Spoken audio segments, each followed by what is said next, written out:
नमस्कार दोस्तों, मैं जेपी डांडिया आप सभी का आपके अपने YouTube channel dandiya electrical study पर एक बार फिर से स्वागत करता हूं। दोस्तों, आज के इस चैप्टर में वीडियो में चर्चा करेंगे कि डीसी जनरेटर क्या होता है। डीसी जनरेटर का संपूर्ण अध्ययन करेंगे। डीसी जनरेटर के बारे में अच्छी जानकारी प्राप्त करेंगे कि डीसी जनरेटर अर्थात दिष्ट धारा जनरेटर होता क्या है, किस सिद्धांत पर कार्य करता है, उस सिद्धांत के अनुसार क्या होगा, फैराडे ने क्या बताया। मतलब डीसी जनरेटर का आज से जो चैप्टर शुरू किया है वो विद्युत मशीनों का चैप्टर शुरू किया है। तो दोस्तों, मैंने आपको जब इससे पहले जो भी चैप्टर पढ़ाए, जैसे मैंने आपको चुंबकत्व का चैप्टर पूरा किया, तब आपको बताया था मैंने कि यदि आप चुंबकत्व के चैप्टर को अर्थात चुंबक एवं चुंबकत्व के चैप्टर को अच्छी तरह से पढ़ लेते हो, मैग्नेट का चैप्टर का अध्ययन अच्छी तरह से पूरा कर लेते हो, तो आपको इलेक्ट्रिकल मशीनों में किसी प्रकार की कोई समस्या ही नहीं आएगी। तो मैं आपसे कहना चाहूंगा कि जब आपने यदि चुंबक एवं चुंबकत्व का चैप्टर नहीं पढ़ा है, उसके बारे में अध्ययन नहीं किया है, तो आप या तो नोट्स पढ़ लो, किसी बुक को देख लो, या फिर मैंने ऑलरेडी वीडियो बना रखे हैं चुंबक एवं चुंबकत्व के बारे में, जो कि मैग्नेट का अच्छे तरह वर्गीकरण करवा चुका हूं। सारी मशीनों का मैंने प्रिंसिपल पढ़ाया है, सारी मशीनों का सिद्धांत पढ़ाए हैं, मतलब उनके बुक की सिद्धांत पर कार्य करेंगी। इस सिद्धांत के अनुसार क्या होगा, ट्रांसफार्मर क्या होगा, ट्रांसफार्मर में ईएमएफ उत्पन्न कैसे होगा, डीसी जनरेटर क्या होगा, डीसी मोटर क्या होगी, इलेक्ट्रिकल मशीनें क्या होंगी, इन मशीनों का सभी का सिद्धांत मैं पढ़ा चुका हूं। यदि आप उनके बारे में अच्छे से जानकारी प्राप्त कर लेते हो, तो आज के इस टॉपिक में अर्थात आगे से जो मशीनें चलेंगी उसके बारे में आपको किसी प्रकार का कोई कंफ्यूज नहीं होगा। तो दोस्तों, इस टॉपिक या इस चैप्टर को, इस वीडियो को देखने से पहले आप चुंबकत्व के चैप्टर को अच्छी तरह पढ़ लो, या फिर ऑलरेडी पीछे जो वीडियो बना रखे उनको देख लो, क्योंकि आपको अच्छी तरह से समझ में आएंगे और आपको कोई प्रकार का कोई मतलब किसी प्रकार की कोई समस्या उत्पन्न नहीं होगी। चलिए दोस्तों, शुरू करते हैं डीसी जनरेटर क्या होता है। और फिर भी आपको कोई समस्या तो बीच बीच में आपको मैं बताता रहूंगा कि फैराडे ने क्या बताया, लेंज ने क्या बताया, फ्लेमिंग ने क्या बताया, उसका नियम का प्रयोग कहाँ करते हैं, अप्लाई कहाँ करते हैं, फिर भी आपको बताऊंगा। लेकिन उससे अधिक जानकारी प्राप्त करने के लिए पिछली वीडियो आप अवश्य देख लेना, ठीक है। तो दोस्तों, आज के इस टॉपिक में चर्चा करते हैं कि डीसी जनरेटर क्या होता है, दिष्ट धारा जनित्र क्या होता है। दिष्ट धारा जनित्र पढ़ने से पहले देखो जनित्र क्या होता है। देखो, नाम से आपको पता लग गया होगा। देखो, जनित्र, जनित्र को जनरेटर कहते हैं। देखो, मैं आपको बताऊंगा जनरेटर, जनरेटर क्या होता है। जनरेट को जनरेट, आप इसके संधि विच्छेद करो, जनरेट। जनरेट का मतलब होता है उत्पन्न, और रेटर का मतलब जनरेटर का मतलब उत्पन्न करने वाला, उत्पन्न। और ये आगे यदि टी ओ आर लगा देते हैं तो उत्पन्न करने वाला। क्या उत्पन्न करने वाला, आप इसके नाम से समझते हो। क्या उत्पन्न करने वाला, जनरेट ईएमएफ उत्पन्न करने वाला, ठीक है। विद्युत ऊर्जा उत्पन्न करने वाली मशीन होती है। फिर आपको हिंदी शब्द से देखा जनित्र। जनित्र देखो, जनित्र, जनित का मतलब जनित, जनित का मतलब प्रेरित होना या उत्पन्न होना, एक ही बात है। और जनित्र, जनित का होता है, जनित्र का मतलब प्रेरित करने वाला, उत्पन्न करने वाला, बात एक ही है। इसका मतलब कि क्या उत्पन्न करने वाला या क्या उत्पन्न करेगा, विद्युत मशीन। ये मशीन है, ये उत्पन्न करेगी विद्युत ऊर्जा। किससे उत्पन्न करेगी, उत्पन्न नहीं करेगी दोस्तों, ठीक है, ये परिवर्तित करेगी। आप लोगों ने पढ़ा हो ना ऊर्जा संरक्षण का सिद्धांत, कि ऊर्जा को न तो समाप्त किया जा सकता, नहीं उसको उत्पन्न किया जा सकता, बल्कि एक रूप से दूसरे रूप में परिवर्तित किया जा सकता है। ये ऊर्जा संरक्षण का सिद्धांत है, एनर्जी कंजर्वेशन का सिद्धांत है। तो उसी के सिद्धांत पर देखो, ये मशीन क्या करेगी। ये ऐसे मान लो कि अपने छत्र से देखा जाए तो विद्युत उत्पन्न ही करेगी, लेकिन वैसे यदि वैज्ञानिक दृष्टि से देखा जाए तो यह एनर्जी कन्वर्ट करती है। किस एनर्जी को, मैकेनिकल एनर्जी को इलेक्ट्रिकल एनर्जी में कन्वर्ट करती है। तो कह सकते हैं कि यह मशीन, जनित्र क्या होगा, वह मशीन जो यांत्रिक ऊर्जा को विद्युत ऊर्जा में परिवर्तित करती है, उसको जनित्र कहते हैं। ये परिभाषा है कि जनित्र किसे कहते हैं। जनित्र की परिभाषा देखो, वह मशीन जो यांत्रिक ऊर्जा को विद्युत ऊर्जा में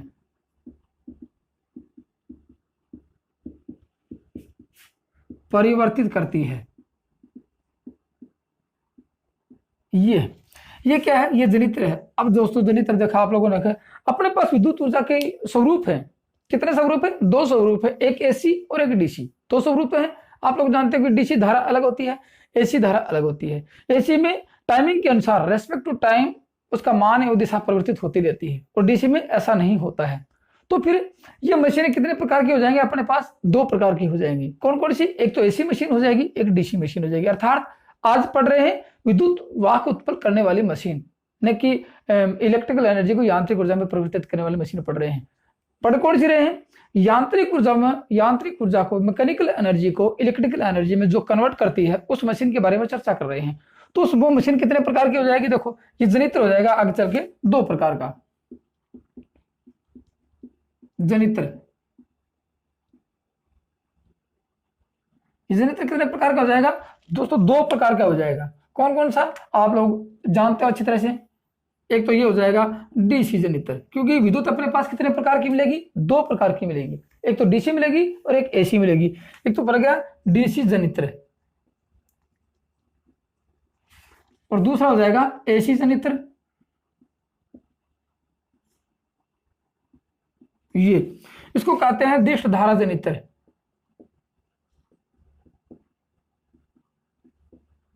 और इसको कहते हैं एसी धारा जनित्र नहीं, अल्टरनेट, प्रत्यावर्तक या फिर अल्टरनेटर। ये अपने पास दोनों मशीनों का वर्गीकरण करना पड़ेगा। ये एसी उत्पन्न करके देगी और ये डीसी उत्पन्न करके देगी। तो आज किसका वर्गीकरण कर रहे हैं? आज कर रहे हैं डीसी जनरेटर का। तो आज दोस्तों पढ़ेंगे डीसी जनरेटर। इसका चैप्टर बाद में आएगा, इसके बाद में बताएंगे, लेकिन सिद्धांत आज ही इसी के साथ सिद्धांत बता देंगे, ये किस सिद्धांत पर कार्य करता है और ये किस सिद्धांत पर कार्य करता है। तो आज इसका संपूर्ण वर्गीकरण करते हैं। एक नहीं, कम से कम 10-15 वीडियो या 20-25 वीडियो बनेंगे। तब तक आप आराम से इसको देखते रहना कि आपको पॉइंट टू पॉइंट इतने मस्त तरीके से समझाऊंगा कि आप कभी भूल ही नहीं सकते इस चैप्टर को कि डीसी जनरेटर क्या होता है। आप अगले पे याद करवाऊंगा आपको कि ऐसा करने से क्या होगा, पोल बदलने से क्या होगा, ये फ्लक्स बदलने से क्या होगा, सब बताऊंगा आपको। तो आज पढ़ेंगे इसका। सबसे पहले इसके बारे में पढ़ते हैं कि इसका सिद्धांत क्या होता है, इसकी परिभाषा क्या होती है, वो देखते हैं। तो अब पढ़ेंगे दिष्ट धारा जनित्र क्या होता है। ये तो पढ़ ली, इसकी जनित्र की परिभाषा लिख लेना। अब पढ़ेंगे DC जनित्र, DC generator.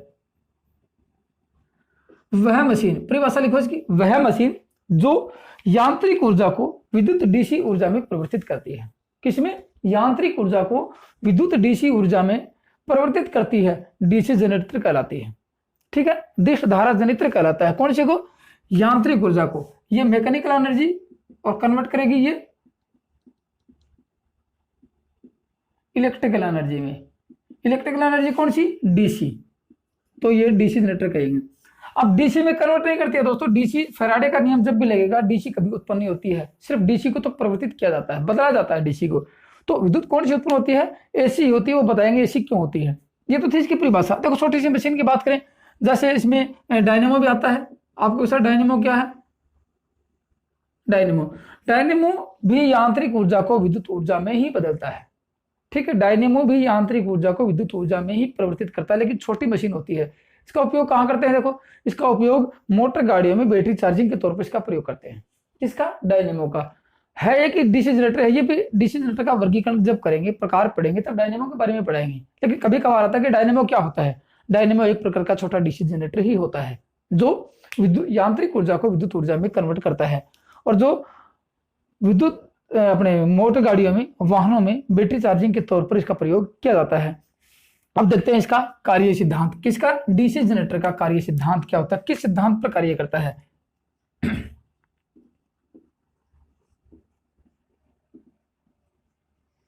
Working principle मतलब कि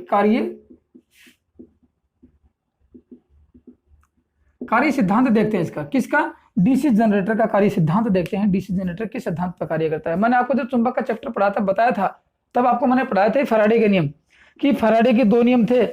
पहला नियम और दूसरा नियम किसके? फैराडे के विद्युत चुंबकीय प्रेरण के नियम।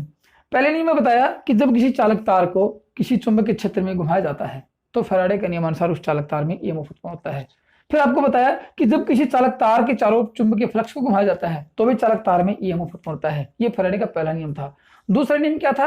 मैं आपको सिर्फ रेफरेंस के लिए बता रहा हूं। यदि आप इनकी अच्छी तरह जानकारी प्राप्त करना चाहते हो तो आप चुंबक एवं चुंबकत्व के चैप्टर में फैराडे के नियम मैंने अच्छी तरह से वर्गीकरण करा रखा है, और आप इसको गहन अध्ययन करोगे तो आपको बहुत कुछ समझ में आएगा। ठीक है, मशीनों के बारे में आपको किसी प्रकार का कोई कंफ्यूज ही नहीं होगा। तो दूसरा नियम क्या बताता है कि चालक में उत्पन्न ईएमएफ कितना होगा, उसका परिमाण क्या होगा। मतलब कि उत्पन्न ईएमएफ की जो मान है वो कितना ईएमएफ उत्पन्न होगा। तो उत्पन्न ईएमएफ फ्लक्स परिवर्तन की दर के समानुपाती होता है। ये आपको दूसरा नियम पढ़ा है किसका, फैराडे का, कि किसी चालक में उत्पन्न ईएमएफ फ्लक्स परिवर्तन की दर के समानुपाती होता है, अर्थात d phi upon d t. मैंने आपको पढ़ाया था उसमें कि ई समानुपाती d phi upon d t, ये फ्लक्स परिवर्तन की दर है। ये फ्लक्स परिवर्तन, ये समय रेस्पेक्ट टू टाइम के अनुसार फ्लक्स बदल रहा है, तो फ्लक्स परिवर्तन की दर इसके समानुपाती ये होता है। ये भी आपको मैंने पढ़ाया था। लेकिन अब क्या कहेंगे, वही बात आती है। यहां क्या होता है वर्किंग प्रिंसिपल में, ये फैराडे के विद्युत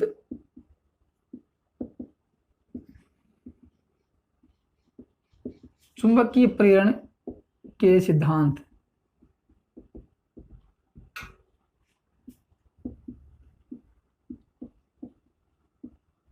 कार्य करता है।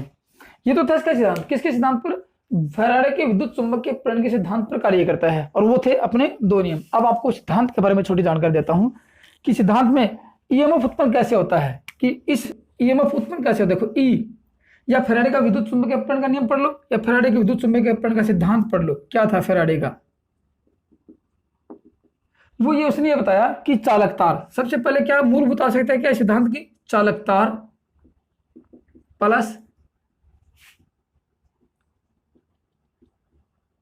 चुंबकीय फ्लक्स प्लस आपेक्षित गति, रिलेटिव मोशन, आपेक्षित गति या फ्लक्स परिवर्तन, एक ही बात है।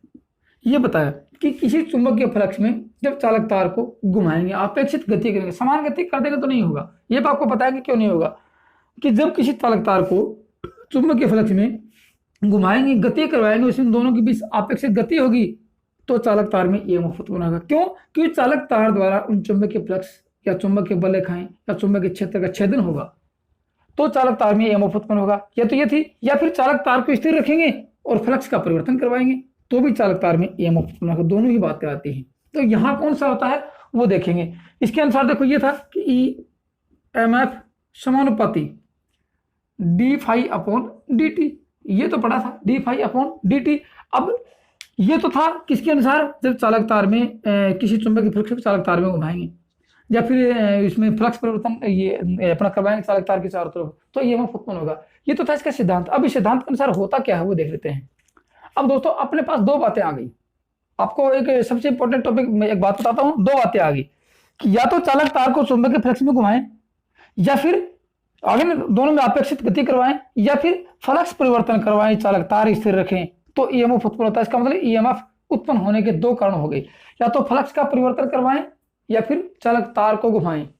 तो डीसी जनरेटर में क्या होता है, नोट लगवाने वाला बात है कि डीसी जनरेटर में क्या होता है, चालक तार में परिवर्तन करवाया जाता है, घुमाया जाता है, या फिर फ्लक्स का परिवर्तन करवाया जाता है। तो दोस्तों यही प्रश्न काफी बार आता है, ठीक है, कि डीसी जनरेटर का कौन सा भाग घूमकर ईएमएफ उत्पन्न करता है, चालक तार घूमता है या चुंबकीय क्षेत्र घूमता है। और यही बातें आती है अल्टरनेटर में, कि अल्टरनेटर में क्या होता है। तो दोस्तों सबसे बड़ी बात आती है कि नोट लगा के लिखो कि डीसी जनरेटर में, किसमें, डीसी जनरेटर में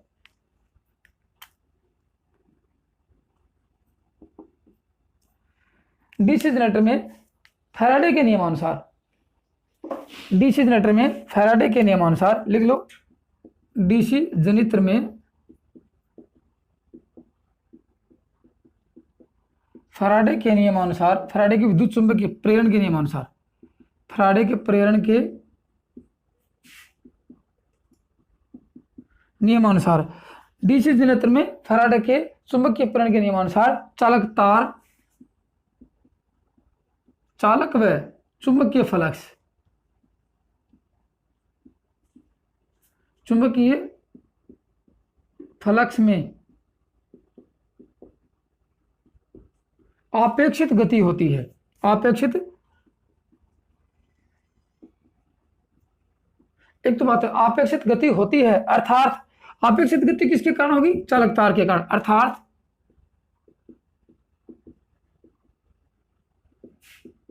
चालक तार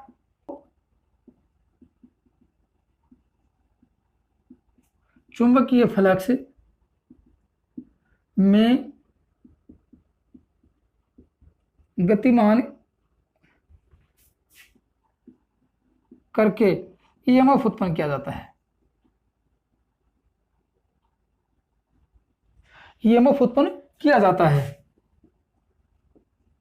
ये आता है। तो आप एक बात जरूर याद रखना कि डीसी जनरेटर में चालक तार घूमता है और एसी जनरेटर में चुंबकीय फ्लक्स घूमता है। दोनों में परिवर्तन होता है। काफी बार आता है कि आर्मेचर वहां भी होता है, रोटर होता है, चुंबकीय फ्लक्स सब कुछ होता है, तो दोनों में कॉमन अंतर क्या है? यहाँ चालक तार घूमकर ईएमएफ उत्पन्न होता है और वहां चुंबकीय फ्लक्स घूमकर ईएमएफ उत्पन्न होता है, यही होता है। तो दोस्तों दोनों बातें आ गई कि चालक तार घूमेगा तो ईएमएफ और फ्लक्स में परिवर्तन होगा तो ईएमएफ। इन दोनों के आधार पर ईएमएफ दो प्रकार के होते हैं। मैंने आपको बताया, ये भी मैं एक पूरा वीडियो बना चुका हूं कि फैराडे के नियम अनुसार जब ईएमएफ उत्पन्न होता है तो कितने प्रकार का ईएमएफ उत्पन्न होता है। मैंने आपको लिखा कि induced types of induced EMF, उत्पन्न ईएमएफ के प्रकार, उत्पन्न हुआ ईएमएफ कितने प्रकार का होता है। दोस्तों यही प्रश्न काफी बार दिल्ली मेट्रो में भी आ चुका है, राजस्थान बिजली विभाग में भी आ चुका है और उसमें यूपीपीसीएल, नोएडा मेट्रो सब में आ चुका है कि डीसी जनरेटर में उत्पन्न होने वाला ईएमएफ किस प्रकार का होता है। काफी बार आ गया, डीसी जनरेटर में उत्पन्न होने वाला ईएमएफ कितने प्रकार का होता है।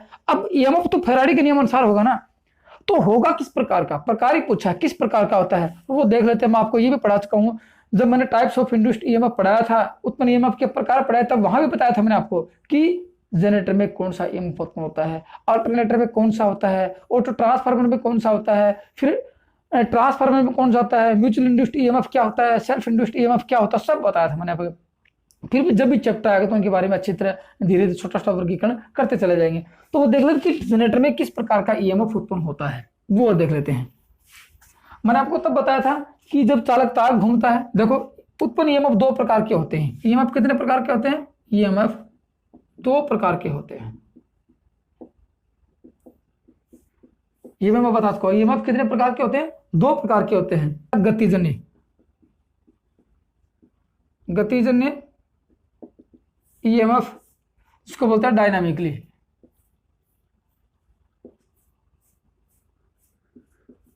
डायनामिकली ईएमएफ, अंग्रेजी नाम जरूर याद रखना। दूसरा लिखा है मैंने आपको स्थितिजन्य,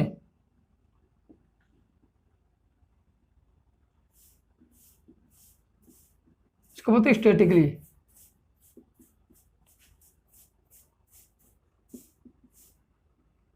ये बताया था मैंने आपको। अब ये ईएमएफ भी आपके चल के दो प्रकार के थे, एक तो सेल्फ इंड्यूस्ड ईएमएफ और ये म्यूचुअल इंड्यूस्ड ईएमएफ, ये बताए थे मैंने आपको।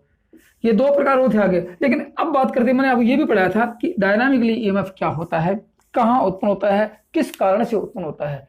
तो दोस्तों अपन कौन सा पढ़ेंगे, ये आगे धीरे धीरे जब भी मशीन आएंगे सबके बारे में बताते चले जाएंगे। आज किसके बारे में वर्गीकरण करेंगे? गतिजन्य ईएमएफ क्या होता है, कि डीसी जनरेटर में कौन सा ईएमएफ उत्पन्न होता है?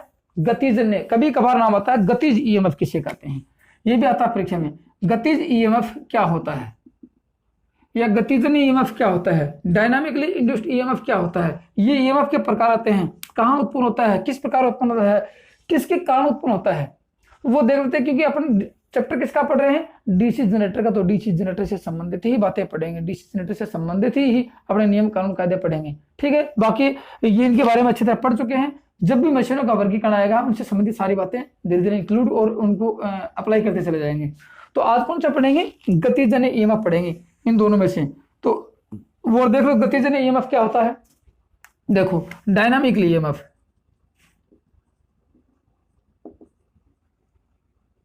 डायनामिकली इंड्यूस्ड ईएमएफ, प्रेरित गतिज प्रेरित विद्युत वाहक बल, हिंदी में लिखेंगे गतिज या गतिजन्य प्रेरित विद्युत वाहक बल, ये पढ़ रहे हैं। अब आपको जब पढ़ाया था तो याद है कि फैराडे के नियम अनुसार ही उत्पन्न होता है। तो फैराडे ने दो बातें बताई, या तो चालक तार को चुंबकीय फ्लक्स में घुमाओ, एक बात, या फिर किसी चुंबक के फ्लक्स को चालक तार में घुमाओ, चालक तार के चारों ओर घुमाओ या चालक तार के अंदर घुमाओ, या फिर फ्लक्स का परिवर्तन करवाओ। तो यहां किसको घुमाएंगे? चालक तार को घुमाएंगे। तो गतिजन्य ईएमएफ की परिभाषा सीधी सिंपल होगी कि चालक तार व फ्लक्स में अपेक्षित गति होगी। ठीक है ना, चालक तार व फ्लक्स में, किसमें लिख देते हैं बातें, चालक तार या तो चालक व फ्लक्स में अपेक्षित गति होगी। किसके कारण होती है? चालक के कारण होती है। याद रखना बात, चालक के कारण। तो अपेक्षित गति के कारण या होती है, या फिर चालक, दूसरी बात है चालक की गति के कारण उत्पन्न ईएमएफ गतिज ईएमएफ होता है। दो बातें आ गई। चालक में चुंबकीय फ्लक्स में जब आपेक्षिक गति होता है तो गति के कारण एक बात, दूसरी बात है गति, चालक की गति के कारण। तो फिर बात आ गई, या तो दोनों में गति, अपेक्षित गति होगी, इसका मतलब गति के कारण ही होता है। गति किसकी रहेगी? चालक की रहेगी। मतलब रिलेटिव मोशन रहेगा तो ईएमएफ उत्पन्न होगा। इसलिए कहते हैं टाइप ऑफ इंड्यूस्ड ये रहेगा कि चालक में जब गति होगी और जो ईएमएफ उत्पन्न होगा वो कहलाएगा डायनामिकली इंड्यूस्ड ईएमएफ। अर्थात किसी चालक को जब चुंबकीय फ्लक्स में घुमाया जाएगा तो ईएमएफ होगा डायनामिकली ईएमएफ। और डीसी जनरेटर में यही होता है। डीसी जनरेटर में आर्मेचर होता है, आर्मेचर में चालक होते हैं, और वो आर्मेचर कहाँ घूमता है? चुंबकीय क्षेत्र में घूमता है, तो आर्मेचर में ईएमएफ उत्पन्न होता है। इसलिए कहते हैं चालक घूमकर ईएमएफ उत्पन्न होना डायनामिकली ईएमएफ कहलाता है, और ये डीसी जनरेटर में ही होता है। इसका मतलब चालक में गति के कारण उत्पन्न ईएमएफ को गतिज प्रेरित ईएमएफ कहते हैं। ठीक है, जैसे आपको बताऊं दो बातें, गौर से देखना। जैसे ये चुंबक ले लिया आप लोगों ने, ये तो ले लिया आप लोगों ने कोई कॉइल, ये तो ले ली चुंबक, ठीक है, और ये ले ली कोई कॉइल, कोई चालक तार ले लिया आप लोगों ने, और यहां लगा दिया गैल्वेनोमीटर, कोई गैल्वेनोमीटर लगा दिया जो कि विद्युत धारा की करंट की दिशा बताता है, ये लगा दिया गैल्वेनोमीटर। अब आप क्या करेंगे? अब इस चालक तार को ध्रुव इसके पास लेके आएंगे ऐसे, और यहां तक क्या है? यहां चुंबकीय फ्लक्स का प्रभाव है, चुंबकीय बल रेखाओं का प्रभाव है। अब आप चालक तार को इधर घुमा के लेके आएंगे, ऐसे घुमाएंगे, चालक तार को इसके पास लेके आएंगे, तो यहाँ फ्लक्स में चुंबकीय फ्लक्स घनत्व का मान अधिक होगा, जिसमें ये चुंबकीय फ्लक्स इस कॉइल को काटेगा, तो क्या होगा? चालक तार में ईएमएफ उत्पन्न होगा और गैल्वेनोमीटर विक्षेप करेगा, ये दिखाएगा कि वास्तव में ईएमएफ उत्पन्न होगा। फिर आप चालक तार को दूर ले जाएंगे तो ईएमएफ उत्पन्न होगा, मतलब कि ये सुई इधर उधर घूमती रहेगी। दूर ले जाएंगे तो ईएमएफ कम होगा, पास ले जाएंगे ईएमएफ अधिक होगा। इसका मतलब चालक तार में मूवमेंट हुआ, गति हुई, किसकी? अपेक्षित गति हुई। चुंबकीय फ्लक्स की गति ये है और चालक तार की गति ये है। आप दोनों में अपेक्षित गति हुई, उस गति के कारण ईएमएफ हुआ। तो इसमें कौन सा ईएमएफ होगा? गतिज ईएमएफ होगा। गति किसकी हुई? ये इसकी। और यदि आप बात करो कि सेल्फ इंड्यूस्ड या म्यूचुअल इंड्यूस्ड क्या होता है? फ्लक्स परिवर्तन के कारण। जैसे ये आपको बताऊं, ये कोई कॉइल ले ली, एक कॉइल ये ले लिया आप लोगों ने, यहां क्या लगाया? यहां एसी लगाई आप लोगों ने, ठीक है, फ्लक्स में परिवर्तन हुआ, वो फ्लक्स परिवर्तन इसको काटेगा, वो फ्लक्स परिवर्तन इस कॉइल के साथ लिंक करेगा, इस कॉइल में ईएमएफ उत्पन्न होगा, यहाँ गैल्वेनोमीटर लगा देते हैं, वो भी विक्षेप करेगा। इसका मतलब इसमें भी ईएमएफ उत्पन्न है, किसके कारण? फैराडे के कारण। इसमें भी ईएमएफ उत्पन्न है, किसके कारण? फैराडे के कारण। लेकिन यहाँ चालक तार में गति हो रही, यहाँ फ्लक्स में परिवर्तन हुआ। तो लिख सकते हैं चालक तार व फ्लक्स में अपेक्षित गति होती है और उस गति के कारण जब चालक तार में ईएमएफ उत्पन्न होता है तो वह कहलाता है गतिज ईएमएफ, डायनामिकली ईएमएफ। ये तो था इसकी बात। अब दोस्तों एक बात और बच गई कि डायनामिकली ईएमएफ जब उत्पन्न होगा डीसी जनरेटर के आर्मेचर में तो होगा किस प्रकार का? एसी होगा या डीसी होगा? ये और कंफ्यूज बच गया कि डीसी जनरेटर के आर्मेचर में उत्पन्न होने वाला ईएमएफ डायनामिकली तो होगा क्योंकि चालक की गति के कारण होगा, तो एसी होगा या डीसी होगा? उसके बारे में और चर्चा कर लेते हैं। देखो, क्योंकि फैराडे के नियम अनुसार जब भी ईएमएफ उत्पन्न होता है तो एसी ही होता है, डीसी कभी नहीं होता है। डीसी को तो सिर्फ परिवर्तित किया जाता है। तो इसलिए कहते हैं डीसी जनरेटर को डीसी जनरेटर ही क्यों कहते हैं? क्योंकि डीसी मिलती है। तो क्या डीसी उत्पन्न होती है? नहीं, डीसी उत्पन्न नहीं होती है। तो उत्पन्न कौन सी विद्युत ऊर्जा होती है? उत्पन्न होती है एसी विद्युत ऊर्जा, डीसी नहीं होती है। डीसी में उसका मान एवं दिशा नहीं बदलती है, लेकिन एसी का मान एवं दिशा बदलती है। तो बदलती किस प्रकार है? एसी ही क्यों होती है, डीसी क्यों नहीं होती है? इसके बारे में एक छोटी सी चर्चा और कर लेते हैं, फिर देखते हैं कि वास्तव में कि फैराडे के नियमानुसार जब भी कोई ईएमएफ उत्पन्न होगा, ट्रांसफार्मर जैसे इंड्यूस्ड ईएमएफ होगा या म्यूचुअल इंड्यूस्ड ईएमएफ होगा, स्टैटिकली होगा या डायनेमिकली होगा, तो किस प्रकार के ईएमएफ उत्पन्न है, एसी या डीसी? उसके बारे में और चर्चा कर लेते हैं। क्योंकि होता एसी ही है, डीसी कभी नहीं होता, चाहे मशीनें किस प्रकार की होती हैं। इसलिए सभी मशीनें एसी उत्पन्न करती हैं, डीसी कोई भी मशीन उत्पन्न नहीं करती है। डीसी सिर्फ परिवर्तित की जाती है, डीसी सिर्फ परिवर्तित करते हैं। कोई साधन रेक्टिफायर लगा देंगे, कम्यूटेटर लगा देंगे, या फिर रासायनिक ऊर्जा को विद्युत ऊर्जा में बदलते हैं, वो डीसी होती है। इस प्रकार से उत्पन्न करते हैं। लेकिन फैराडे के नियमानुसार इलेक्ट्रोमैग्नेटिक इंडक्शन के सारे एसी उत्पन्न ही होती है, डीसी कभी नहीं होती है। उसके बारे में और देख लेते हैं। देखो, जैसे आपको बताऊं, छोटा सा उदाहरण देके आपको,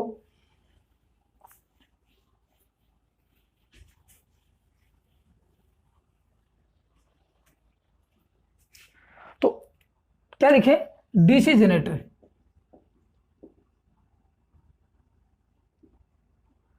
में उत्पन्न ईएमएफ या डायनामिकली ईएमएफ एक ही बात है, अर्थात गतिज ईएमएफ की मूलभूत आवश्यकताएं या की आवश्यकताएं कौन कौन सी हैं।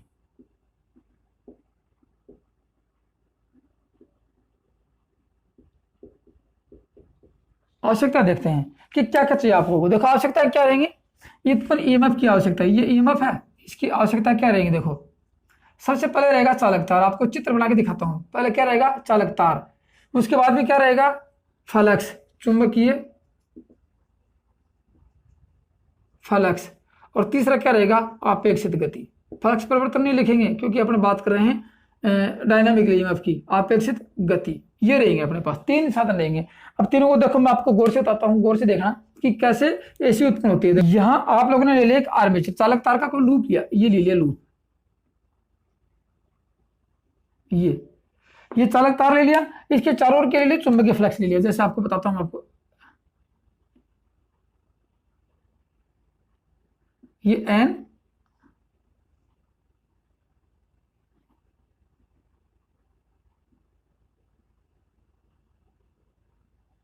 और ये एस, ये लिया।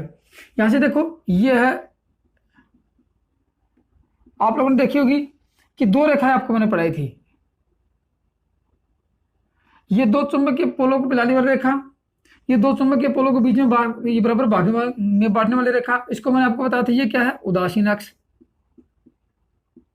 न्यूट्रल एक्सिस, और ये क्या है, चुंबकीय अक्ष। ठीक है, यहां ये 0 डिग्री, ये गौर से देखना, आपको पॉइंट टू पॉइंट समझाऊंगा, ये 0 डिग्री, ये 90 डिग्री, ये 180 डिग्री, और ये 270 डिग्री, और यहाँ पे आगे 360 डिग्री भी हो गया, 2 डिग्री हो गया। आपको गौर से देखना। अब क्या होगा, चुंबकीय बल रेखाएं एन से एस की तरफ जाएंगे, डीसी जनरेटर के ईएमएफ उत्पन्न होता है उसके बारे में बात कर रहे हैं। चुंबकीय बल रेखाएं एन से एस की ओर जाएंगी, ये चुंबकीय बल रेखाओं का प्रवाह ये रहेगा। ठीक है, चुंबकीय बल रेखाएं एन की एस से ये जाती है, यहाँ पे देखो चुंबकीय बल रेखाएं एन से एस की ओर, ये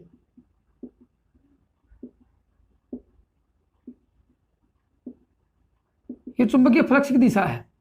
अब आप लोग चालक तार को घुमाओगे, जैसे कि मान लीजिए कि चालक तार को कैसे घुमाए, चालक तार की दिशा ये रख ले आपने, ये एंटी क्लॉकवाइज रख लेते हैं। ठीक है, चालक तार को घुमाएंगे, एंटी क्लॉकवाइज रखते हैं।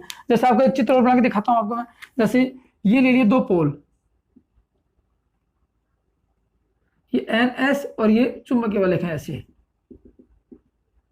और इसमें ले लिया कोई चालक तार रख दिया आप लोगों ने, जैसे ये चालक तार रखा, ये ले लिया चालक तार, ये चालक तार का कोई लूप ले लिया। यहां दो बातें होगी। अब देखो यहां से चुंबकीय बल रेखाओं की दिशा ये है, जैसे चुंबकीय बल रेखाओं की दिशा ये है। गौर से देखना, आप लोगों ने चालक तार को कैसे घुमाया, जैसे कि मान लीजिए कि आपने इसको ऐसे घुमाया एंटी क्लॉकवाइज, इसको ऐसे घुमा दिया आप लोगों ने, ये एंटी क्लॉकवाइज, ये घुमा दिया। गौर से देखना। अब यहां से देखो 0 डिग्री है, तो इस डायनामिकली ईएमएफ का सूत्र क्या था, फॉर्मूला ये कहता है कि ई समानुपाती B L V sine theta. ये आपको जब पढ़ाया था तब बताया था, आज बताते हो कि किसी चालक में जब डायनामिकली ईएमएफ उत्पन्न होता है, चाहे जनरेटर हो चाहे किसी ऐसा कोई और कोई साधन हो, तो बी एल वी, बी क्या है, देखो लिख लो कि बी क्या है, बी चुंबकीय फ्लक्स घनत्व है, बी है फ्लक्स डेंसिटी,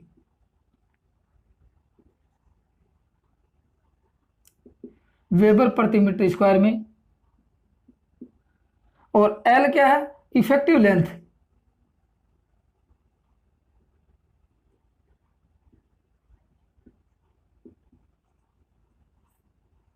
इफेक्टिव प्रभावी चालक चुंबकीय फ्लक्स में जितना चालक तार रहेगा उसकी लंबाई, ये है कि चालक तार की लंबाई मीटर में, और वी क्या है, वेलोसिटी ऑफ कंडक्टर,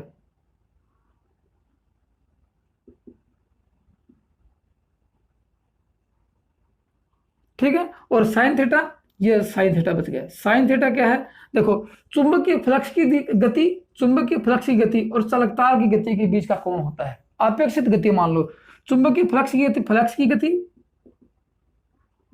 व चालक की गति के बीच का कोण या फिर कटिंग कोण, इसको बोलते हैं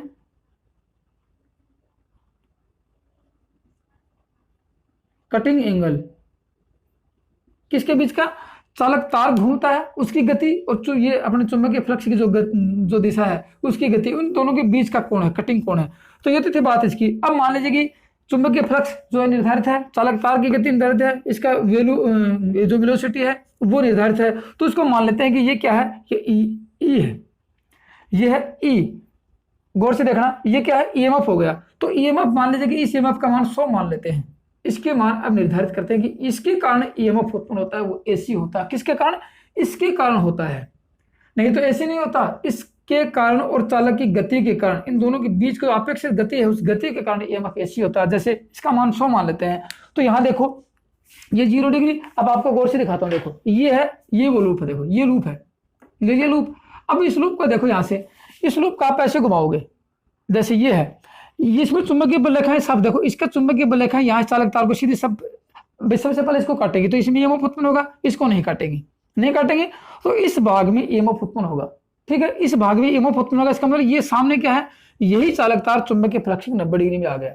ठीक है, और 90 डिग्री देखो ये क्या है, यहां से ये देखो ये क्या है 180 डिग्री या फिर 0 डिग्री, ये 90 डिग्री, ये 270 डिग्री, ये तो है यहाँ से 90 डिग्री, 0 से 90, 90 से 180, 180 से 270 डिग्री, ये तो आती है बात यहाँ से। अब देखो यहाँ से ये 90 डिग्री पे चालकता है, इस भाग में ये मुफ्त उत्पन्न होगा। अब आप इसको ऐसे कर दोगे आधा घूमने के बाद, तो ये 180 डिग्री पे आ गया, तो न तो इस भाग में उत्पन्न होगा और न इस भाग में, मतलब कि 180 डिग्री और 0 डिग्री पे कोई ईएमएफ उत्पन्न नहीं होगा। फिर आप ये पहले इस भाग में ईएमएफ था, अब ये भाग घूम के इस दिशा में आ गया ये, और ये भाग घूम के उधर आ गया इधर, तो क्या होगा, इस भाग में ईएमएफ होगा लेकिन यहाँ नहीं होगा।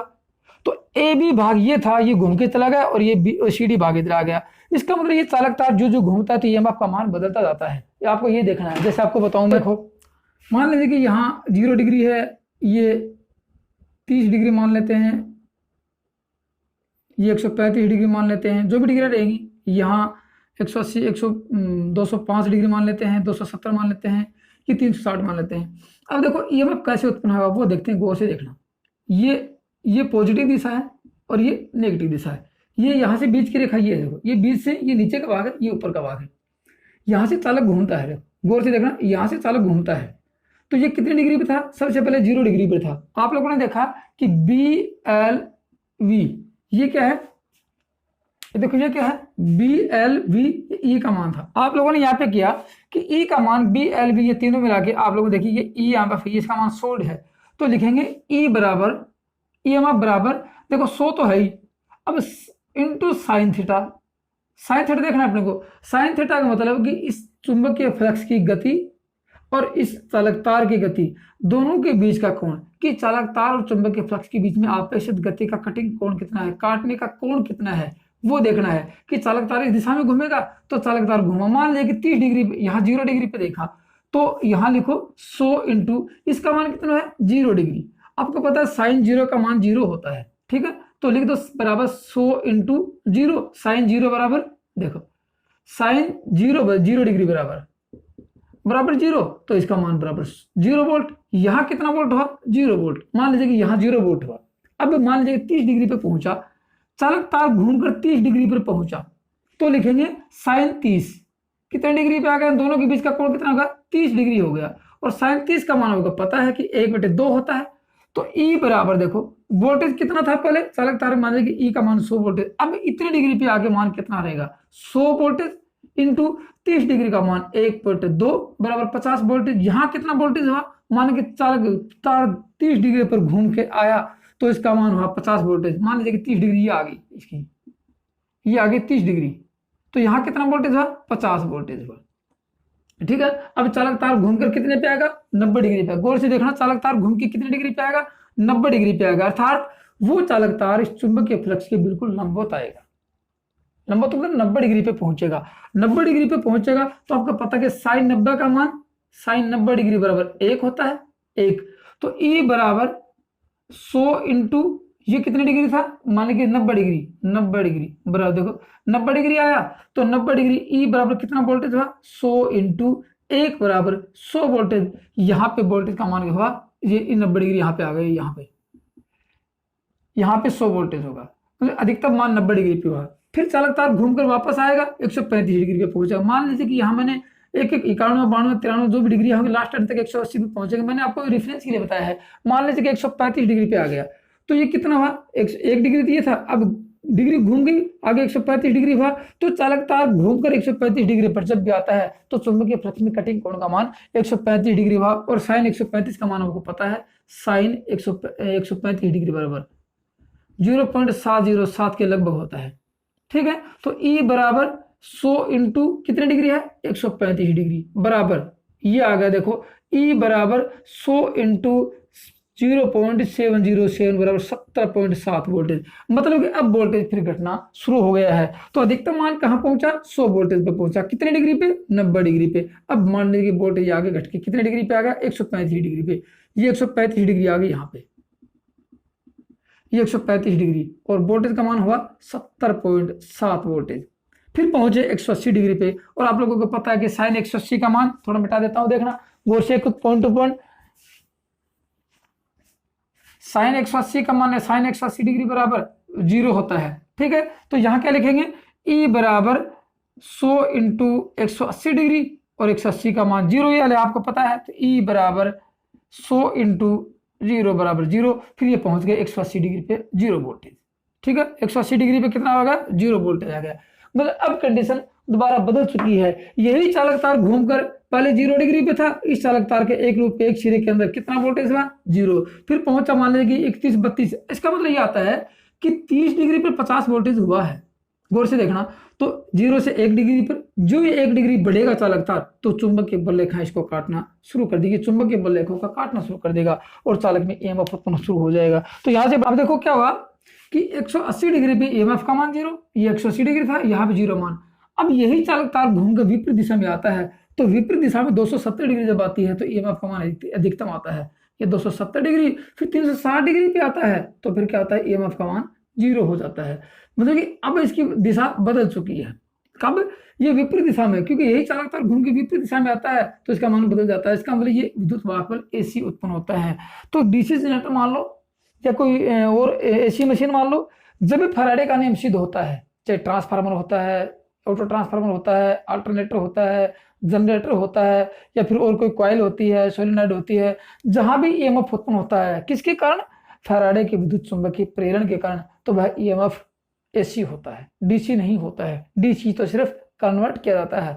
जैसे अल्टरनेटर की DC को, यदि अल्टरनेटर की AC को DC में कन्वर्ट करें तो रेक्टिफायर या डायोड का प्रयोग किया जाता है। जनरेटर में जो AC उत्पन्न होती है उसके आर्मेचर में, तो उस AC को DC में परिवर्तित करेंगे तो कम्यूटेटर या स्प्लिट रिंग का प्रयोग करते हैं। वो बाहर लेने का तरीका अपना अपना है, कैसे लेते हैं बाहर, DC चाहिए, AC चाहिए। जैसे यहाँ आपको बताऊं, ये चालक तार लिया था, यहाँ EMF का मान सबसे अधिक क्योंकि 90 डिग्री पे है, यहाँ EMF का मान 0, 180 डिग्री पे घुमा देते हैं तो EMF का मान 0। मतलब यहाँ जब इस चालक तार में EMF का मान अधिक है, फिर आप धीरे धीरे इसको घुमाओगे तो चुंबकीय बल रेखाओं का छेदन कम होता जाएगा, धीरे धीरे EMF का मान कम होता जाएगा, इस भाग में EMF का मान कम होता जाएगा। और जब 180 डिग्री पे आ जाता है तो दोनों भागों में EMF का मान, क्योंकि सारी बल रेखाएं अंदर से चली जाती हैं और EMF का मान 0 होता है। आप लोगों को पता है ये कौन सी रेखा है, उदासीन रेखा है। उदासीन रेखा पर जब भी कोई चालक तार आता है, याद रखना बात, तो उसमें किसी प्रकार का कोई EMF उत्पन्न नहीं होता है। जब ये चुंबकीय रेखा थी, चुंबकीय ये रेखा चुंबकीय बल रेखा थी, चुंबकीय बल रेखा पर जब भी कोई चालक तार आता है उसमें EMF का मान सबसे अधिक होता है। और चुंबकीय जो रेखा है, मैग्नेटिक एक्सिस है, उस पे वहां वो 90 डिग्री पे होती है, 90 डिग्री, और यहाँ पे 270 डिग्री पे होती है, और ये उदासीन 180 डिग्री और 0 डिग्री पे होती है। इसका मतलब 0 डिग्री पे जब भी कोई चालक तार व्यवस्थित होता है, इसमें किसी प्रकार का कोई EMF उत्पन्न नहीं होता है। तो ये होगी बात। अब यहाँ से इस चालक तार को घुमाएंगे तो ये किधर जा रहा है, ये चालक तार 180 डिग्री पे की तरफ जा रहा है, तो यहाँ पे ईएमएफ का मान 0 हो जाएगा। फिर ये चालक तार घूम के इस दिशा में आएगा, क्योंकि ये तो गया, ये चालक तार को घूम के इधर जाएगा, इसमें चुंबकीय बल है नहीं काटेंगे, इसमें काटने शुरू हो जाएंगे, तो इसमें ईएमएफ का मान बढ़ना शुरू हो जाएगा, इसमें घटना शुरू हो जाएगा। फिर क्या होगा, यहाँ पे आएगा, इसमें ईएमएफ का मान 0 हो जाएगा, इस भाग में ईएमएफ का मान बढ़ जाएगा। तो क्या होगा, यहाँ पे इस विषय में जो भी चालक तार आएगा उसमें एक बार उसमें अधिक रहेगा और इसमें कम रहेगा। तो इसमें जो स्प्लिट जो होते हैं ना, इसमें कम अधिक होता रहेगा और चालक तार में जो विद्युत उत्पन्न होती है वो एसी हो जाती है। यहाँ भी एसी हो जाती है, मैंने आपको बताया कि ये एसी होती है, क्योंकि जो कटिंग एंगल होता है उसके ऊपर डिपेंड करता है। कटिंग एंगल, इसके दोनों के बीच में सापेक्ष गति का मान क्या होगा। धीरे धीरे सापेक्ष गति बदलेगी, यहाँ से 0 डिग्री से 1 2 3 4 5 6 7 90 डिग्री तक आएगी, फिर 90 से 91 92 93 फिर 180 डिग्री पे आएगी। जो डिग्री का मान यहाँ बढ़ता जाता है ईएमएफ का मान बढ़ता जाता है। फिर 90 से आगे जो ईएमएफ का डिग्री का मान घटता जाता है, आगे बढ़ेगा, 90 से आगे बढ़ेगा तो ईएमएफ का मान घटता जाएगा। तो एक दो बार परीक्षा में क्वेश्चन आया था, मतलब आया था कि किसी ईएमएफ किसी डायनामिक ईएमएफ किसी आर्मेचर के लूप में ईएमएफ 100 वोल्टेज है, तो उसके 35 डिग्री पे वोल्टेज का मान क्या होगा। बस ये आया था, 35 डिग्री पे वोल्टेज का मान क्या होगा, 180 डिग्री पे वोल्टेज का मान क्या होगा, 270 डिग्री पे वोल्टेज का मान क्या होगा। जब यहाँ से दिशा बदलती है तो माइनस में, मतलब कि विपरीत दिशा में वोल्टेज होता है। फिर 135 डिग्री पे वोल्टेज का मान क्या होगा, मान लीजिए कि 135 डिग्री पे पूछा जाए, 135 डिग्री पे वोल्टेज का मान क्या होगा, तो क्या लिखेंगे, 100 इंटू 135 डिग्री, ई का मान पूछा है, ई का मान ऑलरेडी उसने 100 दिया है, 135 डिग्री पे पूछा, आपको पता है 135 डिग्री पे 135 डिग्री का मान होता है 0.707, तो 100 इंटू 0.707 बराबर 70.7 वोल्टेज होता है। तो ये डिग्रियां हैं, आपको साइन थीटा हर डिग्री का मान याद होगा तो आप उसका मान निकाल सकते हैं। ये तो थी दोस्तों आप लोगों की कि किस प्रकार की विद्युत उत्पन्न होगी, एसी या डीसी। आप लोग समझ गए कि जब भी चुंबकीय प्रेरण के द्वारा जो एसी उत्पन्न होती है वो जो विद्युत उत्पन्न होती है वो एसी होती है। ये तो था आपका सिद्धांत। तो दोस्तों इस बात से क्या निष्कर्ष निकलता है, निष्कर्ष ये निकलता है, नोट लगा निष्कर्ष लिख लो कि फैराडे के नियमानुसार, फैराडे के चुंबकीय प्रेरण के नियमानुसार, फैराडे के विद्युत चुंबकीय प्रेरण के नियमानुसार उत्पन्न होने वाला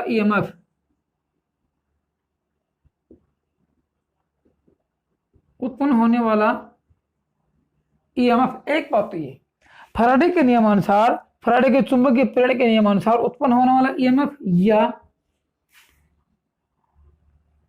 डीसी जनरेटर के